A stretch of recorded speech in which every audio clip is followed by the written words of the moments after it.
his attitude, God doesn't exist because he says naturalism is simpler. I mean, it's like, really? Graham, that's the best you can do? To. Because naturalism is simpler? Yes, that's his basic approach. I'm basically an atheist, and even I'm confused by that notion. Well, it's not to suggest that he doesn't have a more sophisticated presentation of that, which he does, but that's the basic gist of it.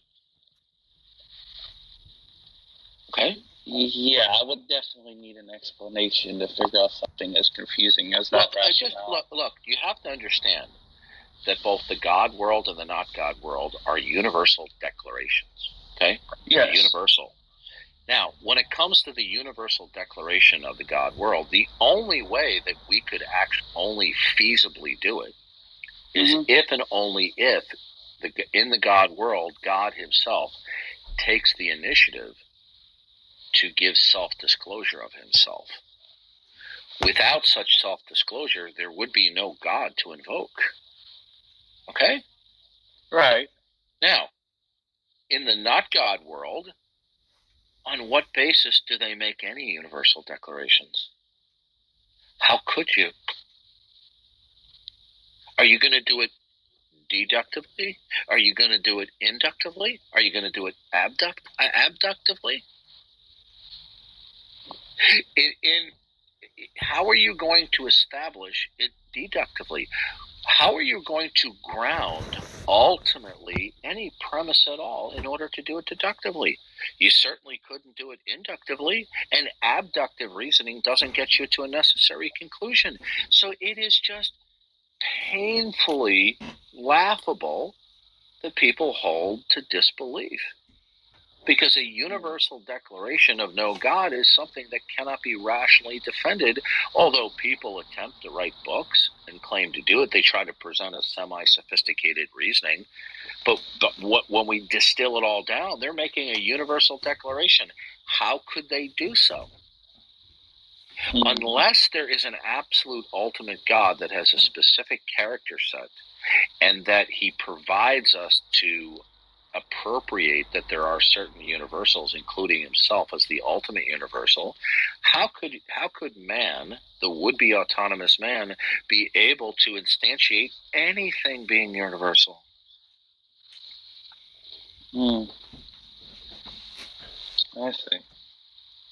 And I think that's a really fair point that I would. Do you know why we have all this exercise in unbelief from both the uneducated and the educated? It's because the education doesn't matter. It's the same underlying reason.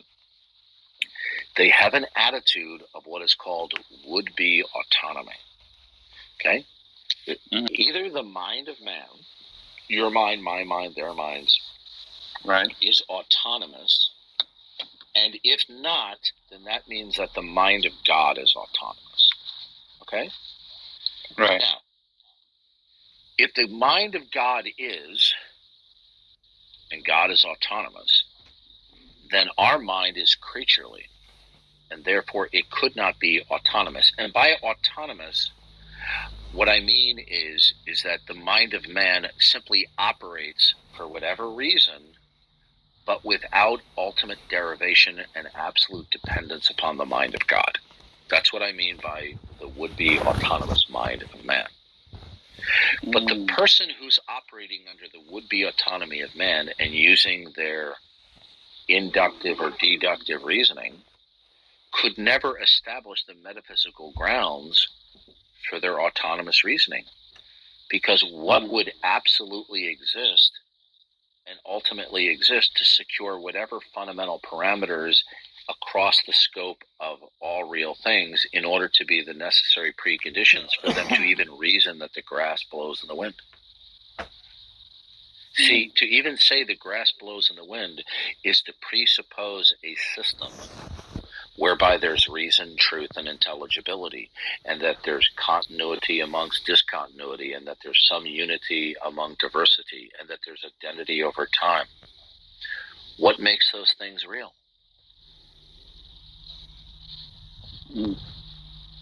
And they don't They don't have an answer to it. And in fact, they hold to these fundamental parameters are real in violation of their criterion of belief that they use to dismiss God himself as the ultimate fundamental parameter or all conditioner or concrete universal or supreme being creator, however you want to put it. You see, it is impossible to doubt God. It's impossible. Now, when I say this, people just snicker and go, well, that's ridiculous. People doubt God all the time. What they don't realize is this is incoherent, and I'll tell you why. Because in a world without God, there's no basis to doubt anything.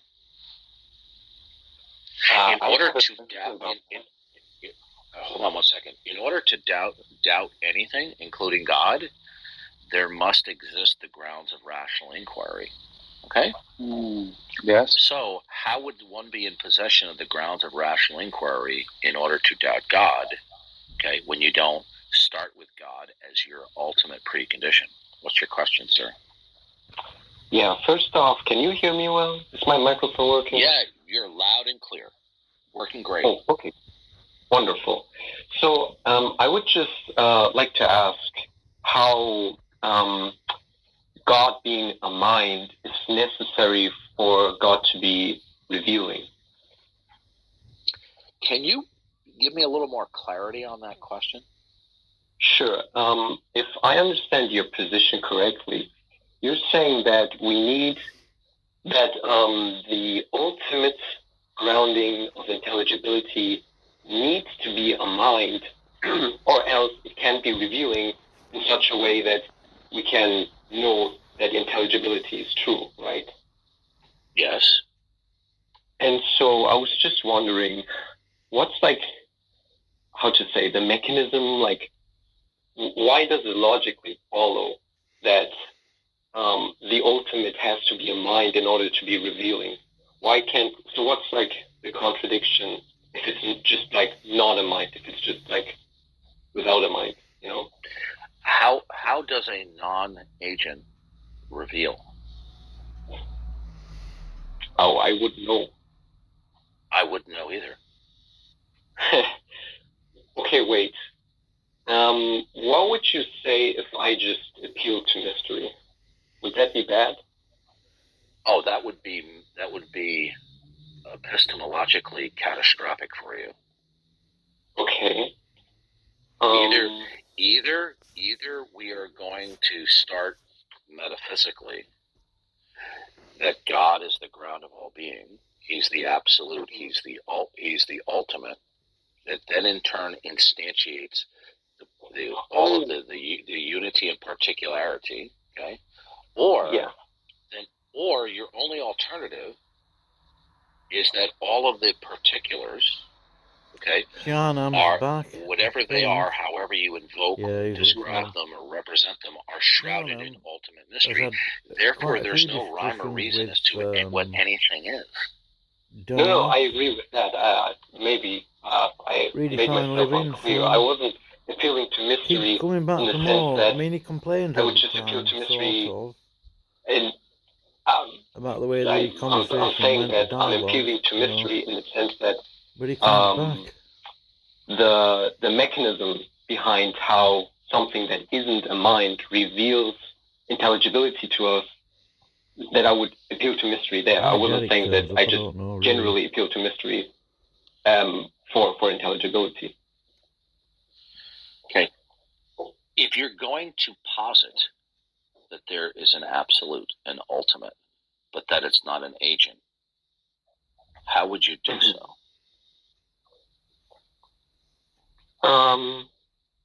Can you repeat the question? How would I do so? If you're going to posit an ultimate that is not an agent, such as God, then how would you be able to instantiate the ultimate that is not a mind?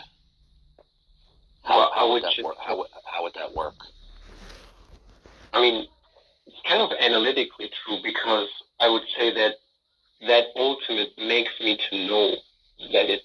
And where did you get that from? What do you mean? The ultimate. Hold on a second. I want to play something for you. Right? Sure. Just give me a minute, okay? You can keep on talking. I just want to find a recording on my computer and play it for you. Okay. So, like, my basic argument, I mean, how I came up with it was just that when I listened to you at that part, I was just thinking that surely Christians are making an appeal to mystery when they're saying that God reveals to them that that intelligibility is a thing, because the mechanism by how God does that is not known, right? We don't know how God does that. No, he told us. He spoke things into being. Created man in his own image. He's told us. He's told us how he did it. He told us. Psalm 33. Okay, so you're telling us that there's this unidentified, undescribed thing that has communicated itself to you. No, I'm not saying that it does to me. I'm trying to make like an hypothetical like worldview. I would just say like, what if? Well, this is such a claim would be Boulder Dash. Okay. Boulder Dash? Because nobody believes that. Okay. Look, I'm going to play a clip for you. Okay. Mm-hmm. There's a gentleman who comes to the microphone and he's going to be speaking to two Christian apologists, and he's an atheist. Okay, mm-hmm. It's somebody who I've had the acquaintance with on other platforms. Okay, and sure. I recognized his voice on here, and I'm gonna play this for you. Okay, and then I'll give you my brief commentary afterwards. Okay. Okay, sure, go for it. Thank you, Tyler from right here in Memphis. And you said that all view. So go ahead. Can you hear that loud and clear? It's a little unclear. Okay. Sounds complex. Thank you, Tyler from right here in Memphis. And you said that all views that don't make mention of God reduce to absurdity. So for the sake of this discussion, I am a presuppositional atheist, and I look forward to you showing how the following is absurd, which I will assert without evidence. There is a force out there that is all-powerful but not conscious. It validates inductive reasoning, it validates logic, and it reveals to us all that God does not exist. Show how that is absurd. What is that force, and how do you know about it? It's just there. It's out there. Yeah, how do you know about it? It revealed itself to me. So it's a personal revealing force? Not personal. It just instills me with the knowledge. How does it do that? I don't know. It just does. So you're talking about some force that reveals knowledge to you such that you can know for certain? Yes, and it's not conscious. You know what I say? Speak into the microphone, sir. See what it takes to reject the God that all of you know exists. Can you illustrate the absurdity, though? Yes, I can. I just say speak into the microphone. Sorry. I don't believe in those types of revelations. In other words, you're presenting the absurd. Okay. Did you hear that? Okay. Yeah. Now, I mean, I'll play a little bit more. But I get the right now. That's what's going on. Yeah. When he says no such thing, how did it reveal? And you, I don't know. So does my ignorance of that illustrate absurdity? Is that what you believe? That is what you believe. Yes, absolutely. Did you hear what he just said? He said, "Is that what you believe?" And he said, "Absolutely." Okay. Ooh, they asked him, "Do you believe that?" And he said, "Absolutely. Yes, absolutely." Okay. Mm-hmm. Now, I had an interaction with this young man. Okay. Yeah. About not quite a year after this, but he didn't know that I knew about his encounter with these apologists. And in my interchange with him back and forth, it was text-based. I asked him what his ultimate authority was, ground of all being, blah, blah, blah, to make it short. Mm-hmm. Right? And I said, "What's your ultimate authority?" And rather than what he said here, he said his human mind. Okay? And I said, "There is no other external source that is your final authority to determine the nature of things." And he said, "No, it's his mind." Then I confronted him with this recording. And he admitted that he was lying when he was speaking before with these apologists. They asked him right to his face, "Is that what you believe?" And he said, "Yes, absolutely." The guy was lying through his teeth. When people start invoking this nondescript, non-identifiable, impersonal, non-conscious, non-agent thing, Okay? They're lying. Okay? They're just doing this as an escape, a route of escape to avoid God as the ultimate, because they don't want to acknowledge the Creator. Because the moment you acknowledge the Creator, you instantaneously have a realization of your culpability and responsibility. Because he doesn't want to be responsible and culpable, he therefore denies God as ultimate. Right? He recognizes his need of God as an ultimate mind to institute, secure, and operate this world. Doesn't want to acknowledge it, but so he'll just make up an ultimate that he knows that he doesn't actually believe in, nor can he defend. It doesn't even fulfill his criterion of belief that he uses to dismiss God or the God of the Bible. So whenever somebody starts talking about some nondescript ultimate that's unidentifiable, undescribable, that's a non-agent, well, how do you know it's not an agent? And then they just go, well, it just communicated to me. Say, well, how does this work? Well, I don't know. Okay, well, then if it didn't communicate to you, how do you know it's there? How do you know that it is it? That it is it. I would just infer it by the fact that intelligibility exists. No. Intelligibility will already presuppose the ultimate. Okay, so how is the ultimate real? No. I would make a transcendental argument of sorts. I would say no, you're not. Okay, yeah. Sure. What you're attempting to do is mimic the transcendental argument for God. But you see, we just don't appeal to a generic God. We say that God has engaged in revelation. The transcendental argument doesn't limit itself simply to there's a creator. Okay? Mm-hmm. That's why the transcendental argument doesn't work for other God concepts, including Islam. Okay, if you don't accept the God of the Bible, right, and you're going to use a transcendental argument, right, the reason why we invoke God is because God has taken the initiative to reveal Himself. And how does a non-agent communicate to you? Where's this ultimate? Where is it? Can you show that to me? Where's this? And by the way, if it's ultimate, then it's eternal and it's absolute. How is it communicated to you that it's absolute and eternal? Where'd you get that from? Yeah, I would just know it by a transcendental argument. Okay, you're repeating the same thing again that I rebutted. That like a dog. No, I'm not trolling. Please don't overtalk me. Please don't overtalk me. Okay, you are repeating the same thing that I just rebutted, and like a dog that goes back to its vomit and it says, wow, a hot meal, you're doing it again, okay? Yeah, only had a concrete transcendental argument, not just, I just heard a transcendental argument. Be concrete about it. Specificity. Yeah. Sure. Not abstract formalities. Yeah, I get it. Okay. You're not doing it, if you get that. We're not giving you a generic God. We're starting with the concept of God, and then we say, now this God is going to have sufficient attributes and properties, without which it will do you no good.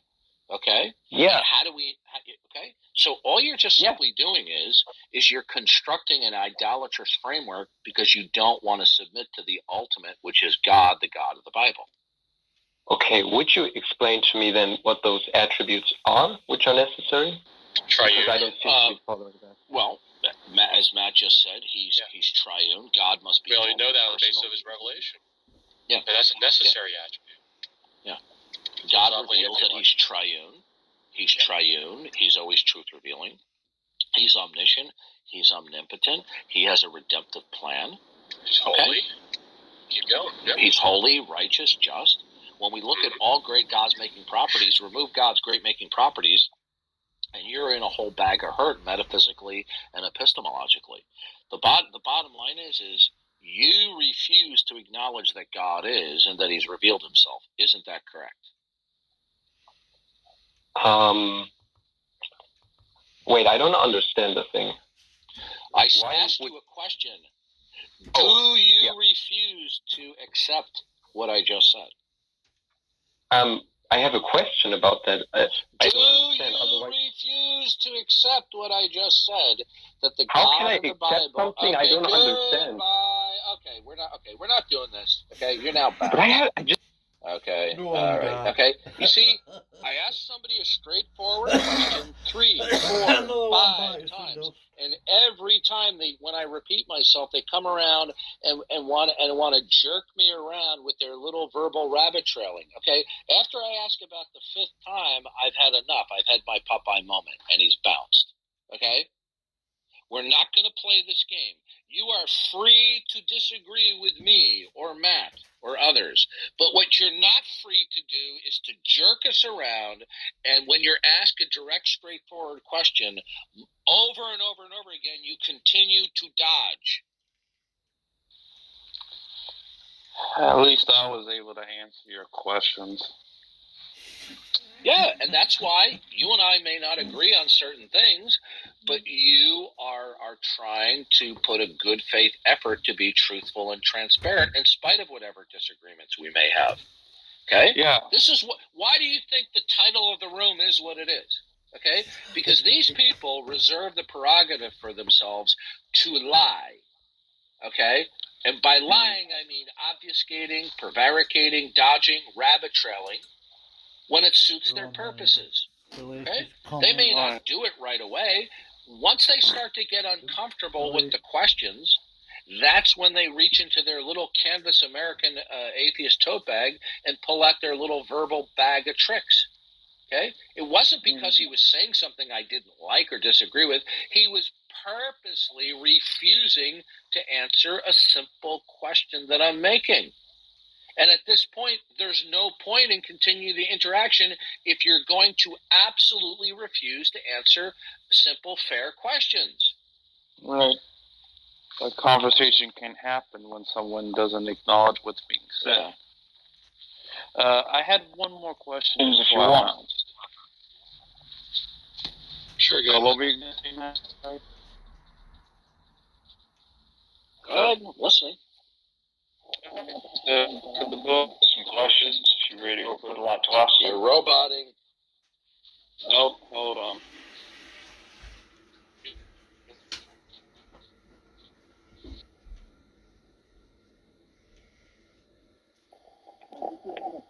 Question, Darth, and if you'd like, I'll do my best to answer it. Just get to your point, sir. Get to your point. But would you like to discuss the argument from the one and the many? What about it?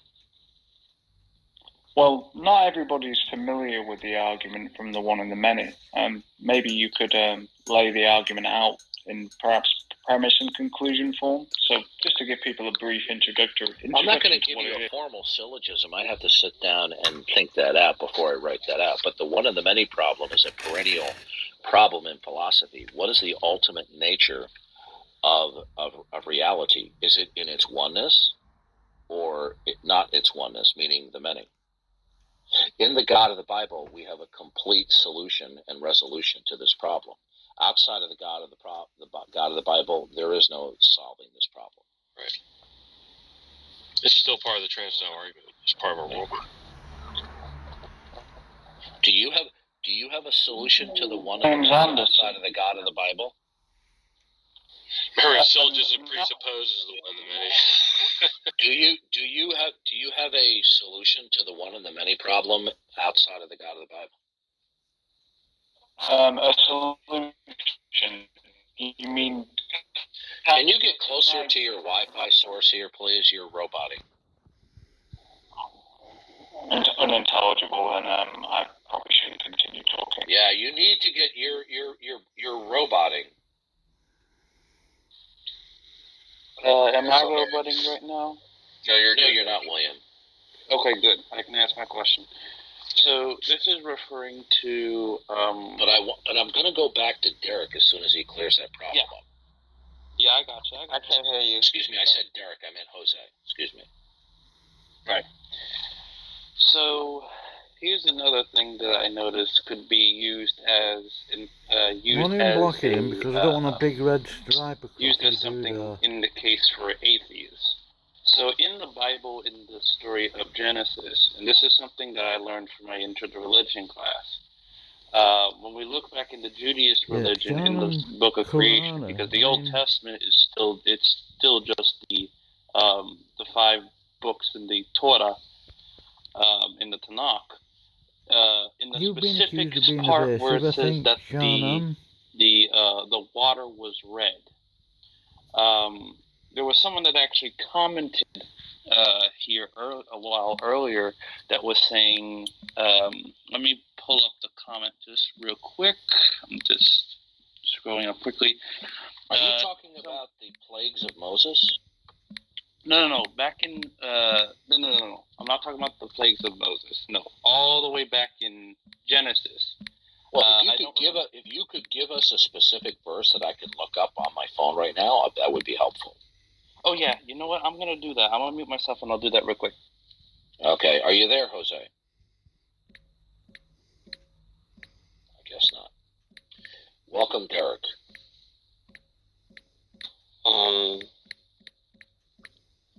How you doing? Hey, what's the deal with Silver Star? Yesterday I was at a room and I was being kind. I just wanted. I don't know what's the deal with him. I hope you didn't dare mention my name. No, I did not. I just talking about what they were just talking about. Yeah. And was there a problem with the all high, grand exalted Silver Star? There was some problem, yeah. Between the two of you? No, because I didn't even talk to him. I was focusing on the other 2 people. Okay. Well, I wasn't there, so I can't comment. I mean, I have my own axe to grind with Silver Star. I think he's at times unhinged, and he's not consistent with his talk there.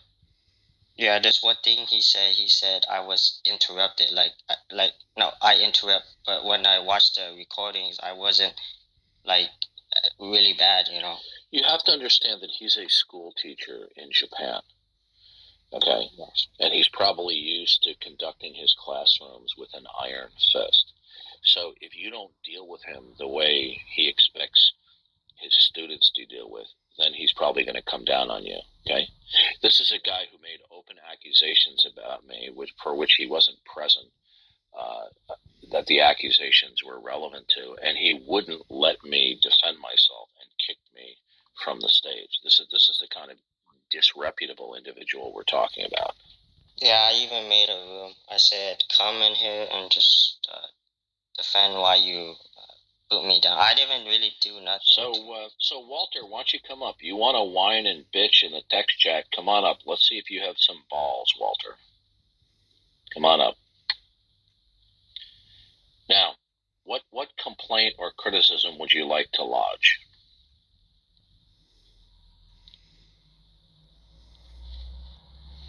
Gotta unmute your microphone, Walter.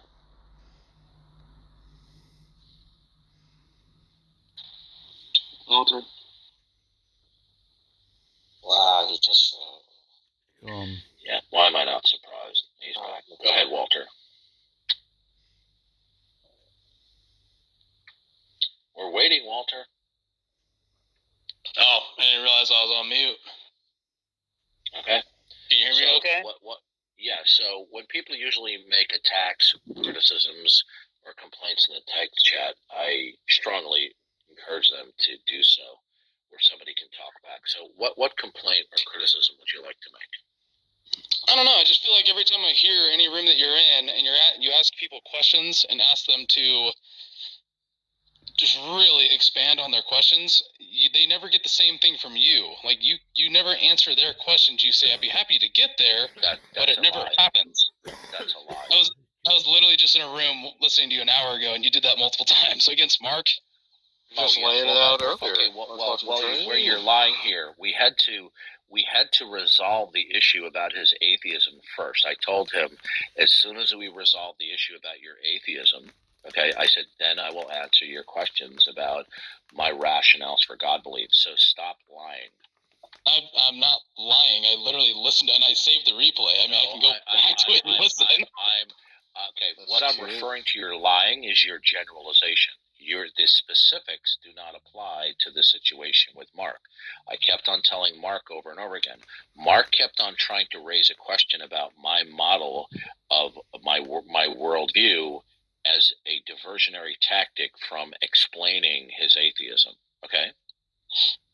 I highly disagree, because every answer he gave you, it was almost like it was not the answer that you wanted. It's never the answer that you want. Okay. Yeah, this is the typical bullshit that we hear. Okay, what was one answer that he gave that you said that I simply rejected because I didn't like it? What was one? I mean, I can't remember exactly because I have a life. Okay, you know what? You are so fucking full of shit. You're doing it right now, and when someone calls you out, you don't want to actually have a conversation to actually defend yourself. It's like Walter, give specifics. Hold on a second, Matt. Hold on a second. Hey, Walter, overtalk me while I'm speaking. I'll kick you from the room. Okay? It was not because he said things I didn't like. Everything he said, I offered a formal rebuttal. Do you recall? I mean, I do, but no matter what rebuttal he gave, it was never good enough. Hold on a second. I'm going to tell you right now, from here on out, you better conduct yourself like an adult, because I'm going to bounce you. Listen very carefully. Oh, he made please, certain statements. Okay. Fuck off, you piece of garbage. Okay? He didn't get the words right, for crying out loud. He said, you gave a rebuttal to him. The guy never gave a counter rebuttal. Yeah. Even though Darth was rebutting his answers. Jeez. Reasoning that Mark came up with. Okay? And Mark, to his credit, up until the very end, was pretty straightforward in getting me answers. Okay? And so this is bullshit. Okay, that Walter is shoving. The issue was he wasn't disregarded because I didn't like the answer. Okay?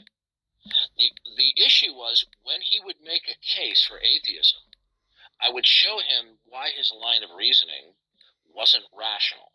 Okay? For example, he kept on deploying an appeal to ignorance. Okay? So I gave a critique and a formal rebuttal of every line of reasoning he was giving. And there never was a counter rebuttal to my rebuttal. Yeah, Darth. So Walter, hold on a second. To put it in technical terms, Walter's full of shit. And he just came up here and he's trolling. Okay? Because what trolls do is they'll just generalize.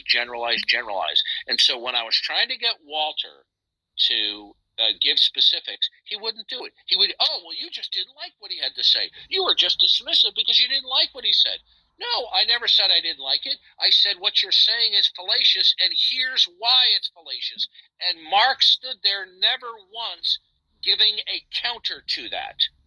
Mark kept on repeating the same silly rationales that were debunked and rebutted, but never offered any counter rebuttals. Walter's full of crap. Yeah, I'm sick to Hey, death. Walter, hit the road. I'm bouncing you from the room, you piece of garbage. Okay? You see, I don't mind people vigorously disagreeing with me, but I get really indignant and ticked off when people like you, at least he had the fortitude to come up on stage, but all he was simply doing was trolling like he was in the text. Okay? Whenever I pressed him for specifics, all he could do was come back with more generalizations. Okay? This is what liars do. They generalize. Not that there's something wrong with generalizing, but when you're generalizing, you better be able to back it up with an explanation or a rationale, which is not what Walter did. Walter's a scumbag. Yeah, and Darth, many of these people are philosophically inept. They don't even know their worldview. They don't know their epistemology. They don't know none of this, and they just come up here. So we got Walter's another lying atheist. But at least he came up on stage so we could expose another lying atheist. Right?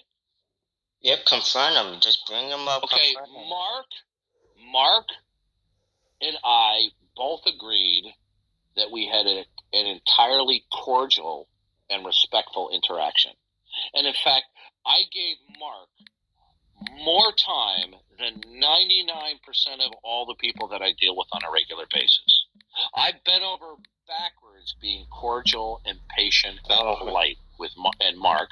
And Mark conducted himself very well for almost the entire time. Okay? I mean, what a piece of garbage Walter is. You know, one thing that really, you know what? If you really want to get me indignant, you people out there, just come up on stage and just start lying about what I say and what I do. Okay? This is why the room has the title that it does. Okay? We get atheists who come up here and they lie. Yeah, it just shows us. It's just this. Just how how unknowledgeable they are, how the stupidity of it. It's just. No, we have AD 14-year-olds who didn't take their morning Adderall showing up on stage just trolling. They're wasting our time. Exactly. I mean, to sit there and say that I acted in some way unbecomingly toward Mark is an absolute lie. I bent over backwards to be conciliatory with Mark. Wow. Mark kept on repeating the same claptrap over and over and over again, and every time he did, I methodically rebutted and refuted what he was saying, to the point that I was doing it 5, 6, 7 times, right? And Walter was persisting in repeating the same dog vomit when he knew it was dog vomit, okay? He kept on denying over and over again that he was committing the fallacy of an appeal to ignorance, which I clearly showed him he was. Okay, for those of you in Rio Linda, it is to affirm a proposition is true solely on the grounds that the negation of the proposition is unconvincing. Okay, and this is what Mark was doing. So Mark was not giving me rationales for atheism that I just simply don't like. Okay, but you see, this is what the bullshitters are do. Well, they'll say, "Oh, you're just dismissive because you don't like what you hear." William. You know, go troll someone else. Walter. Just say you don't like logical fallacies. Man, I don't know how you just didn't like what he had to say. I mean, really, listen. You got to troll in a little bit more or less obvious, sophisticated way than that. Yeah, dude, I don't know how you do it, because if they start doing once it becomes clear to me that somebody is purposely lying, and they're doing it through like generalizations the way he does, and they're trolling. Once it becomes clear to me you're being a scumbag, bye-bye, get off my stage. Okay? Yeah, they don't do this when it comes to God, but when it comes to God, they do this stuff. It just annoying. You know what they don't like? Is they don't like the fact that their rebellion against their creator is being stripped naked and being shown for what it is. They can't stand it. Okay? That they can no longer claim, I don't have a reason to believe. Oh, there's no evidence for God. There's no evidence for God. And then when I question them, that claim collapses. All right, I'll be back. That's a bunch of horse or whatever. I give evidences, and they're like, "Oh, you didn't give me evidence, or what's your evidence?" I gave you evidence. You want me to give it to you 5 times, 10 times, 20 times? Jeez, I mean, yeah. Well, the only thing I disagree with you on that notion, Derek, is that it does not show that they're unintelligible. I think it shows the devil. I think it only shows. Yeah, intelligibility is, again, it's the way of understanding, make sense of it. So without, again, we could just say, and not the God word. He's gone again. Wonder if Gavin's there still sleeping.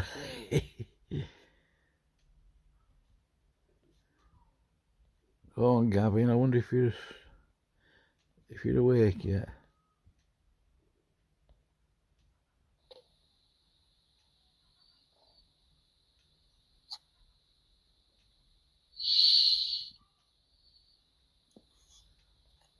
How long is this?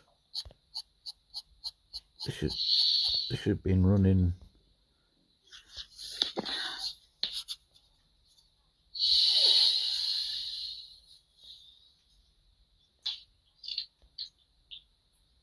$7 hours.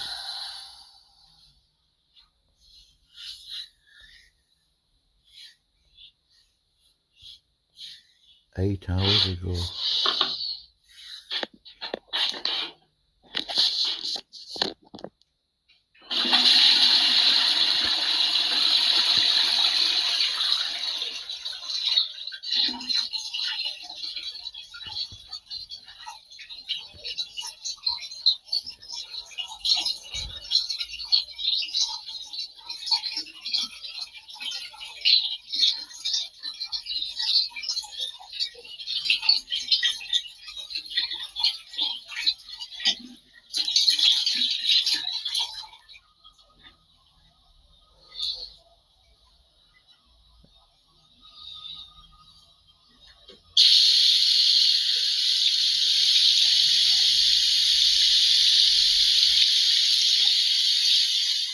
Gavin, you're still on Club.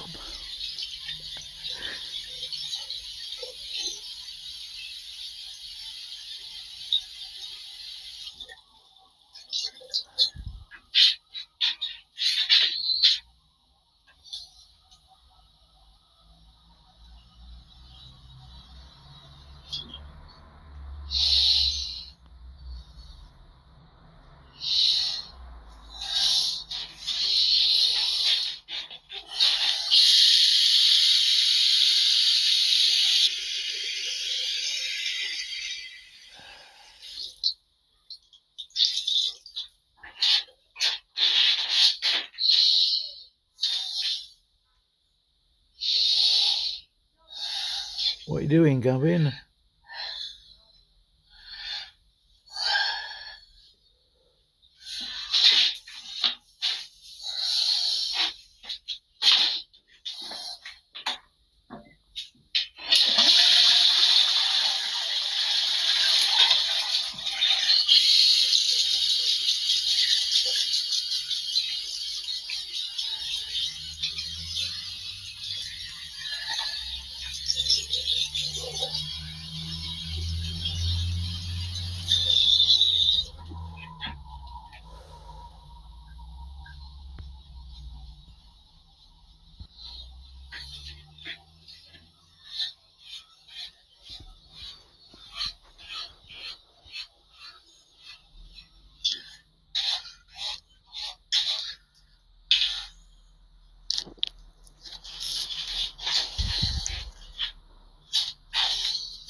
Gavin, check your phone.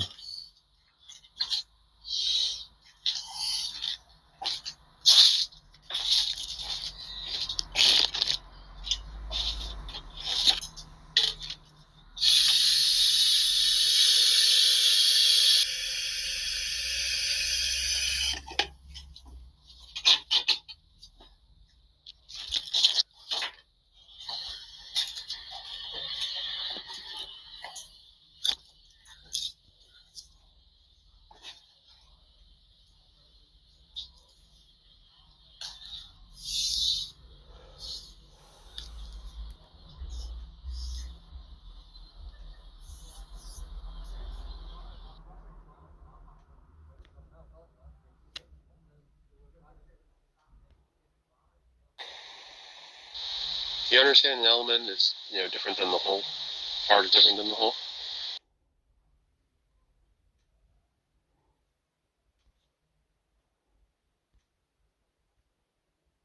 Intimacy, those defense.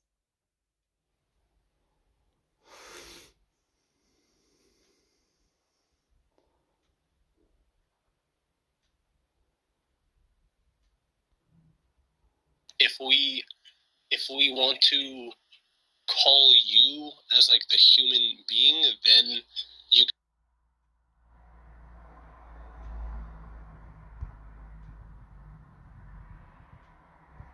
Oh, why would you follow me?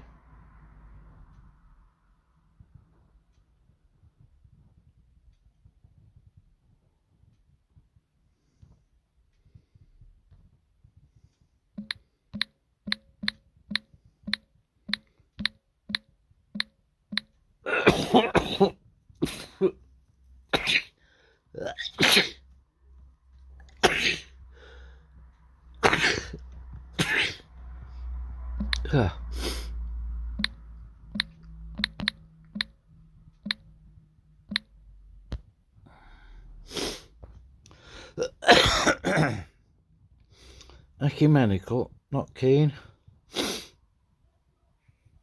Latter-day Saints, oh come on, Mormon. Oh, he's left it, right, okay. BA in Theology.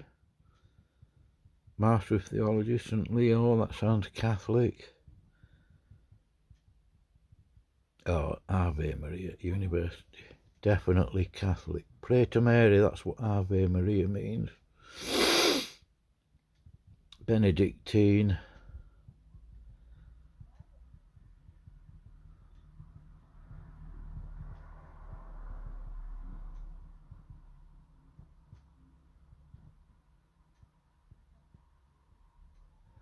Atheist / agnostics. Catholic theologian.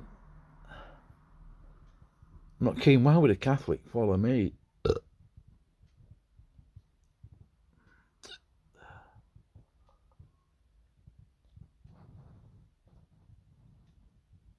That's worrying. Oh well, okay. He might, hopefully he's looked at my profile, which is this.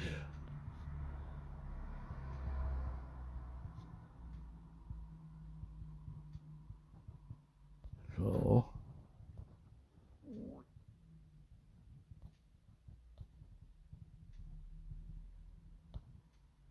Good. yeah, they're still at it.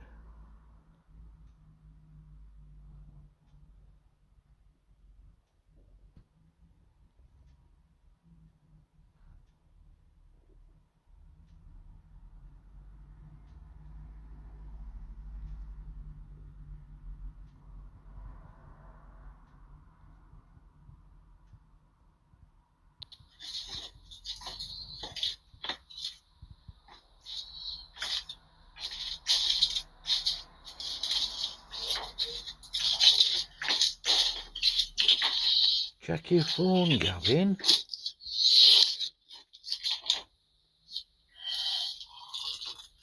Right, cup of tea.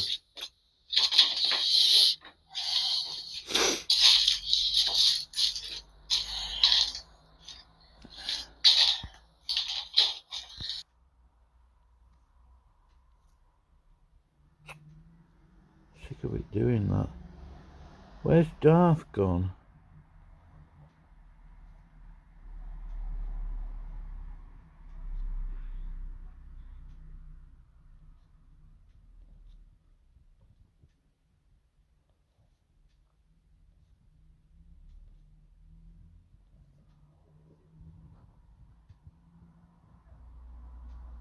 Dust devil. I mean, too bad if you got your grammar right.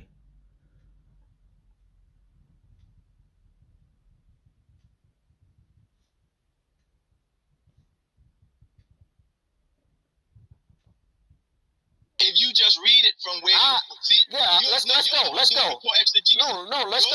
Let me finish. No. Hey guys, I do apologize, but I do have to go. No. There's certain things I have to do right now, so I'll see you. Talk to you guys soon, inshallah. So, assalamu alaikum. Take care, Assalamu alaikum. So no, here's why you're doing exegesis now, because the brother was clear that he was talking about the words that were used after Simon is in the picture. What you're doing now is you're saying, okay, see, well, it says his right now. Yeah, because right there is talking about Jesus. Simon has not entered into the picture. Bro, can you leave your mic dotted while I'm talking? The point you're talking about, Simon has not entered into the fray of the incident. So, of course, at that point, the his and the him is referring to Jesus, because Simon hasn't entered yet. So you're being dishonest.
see it. Read it.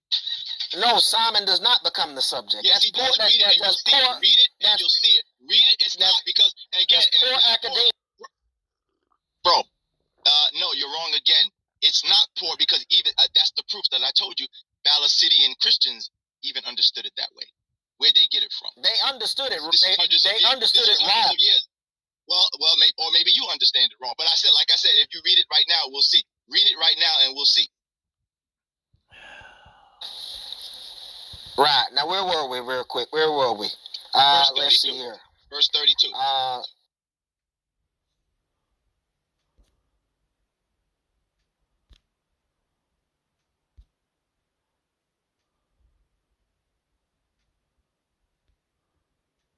Lean over something that's not really that important.